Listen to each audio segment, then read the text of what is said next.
Bir narsa bir insonni xafa bo'lib yuraversa, dili og'rib yuraversa, 6 yil, 8 yilda onkologga chalinar ekan.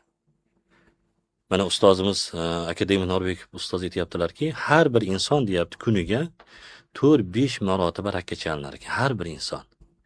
Lekin inson tanasidagi immunitet rak hujayralarini parchalab tashlaver ekan. Ana endi inson xafa bo'lib yuribdi, nafratlanib yuribdi, alam bilan yurgan paytda bu insonda stress gormonlari oshib ketar ekan. Stress gormonlari immunitet tushirar ekan. Immunitet tushgandan keyin o'z-o'zidan rak hujayralari rivojlanib ketib qolar ekan. Mana kechirmaslik qalb kasali, yurak kasalliklari, o'pka kasalliklari eng og'ir kasalliklardan biri bo'lgan onkologni rivojlantirar ekan. Kechirib bo'lmaydigan narsalar bormi? Albatta bor deyman. Xiyonat kechirib bo'lmaydi, birinchisi. Ikkinchisi yolg'on gapirsa kechirib bo'lmaydi.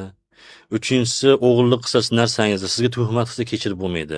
Sizlar bularni kechirmanglar deyman. Nima uchun? Tezda o'lib ketasizlar deyman. Kechirsa sog'lom bo'ladi. Qo'ying, bu ham Xudoning bandasi. Bu ham adashadi, bandada.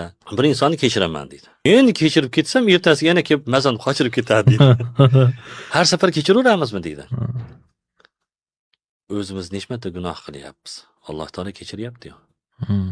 Kechirmaganda biz yurmasdik. Bu hadib kelib menga aziyat berib ketaveryapti degan savolga javob topmasa shu odam kelib aziyat ham berib ketmay qo'yadi. Kimga aziyat beradi? Bilasiz, yaxshi ko'rgan insonga aziyat beradi. Begona qilmaydi o'zinikilar. O'sha gaplashib olish kerak. Nimadir mehr talab bo'lib qolyapti-da. Yaxshi gapirib, nima istayapsiz mendan deb gaplashsa hal bo'ladi u. Bo'lish kerak. Ilm bo'lish kerak. Insonni o'zi jalb qilib qo'yadi. Fikri, ongi bilan chaqirib oladi.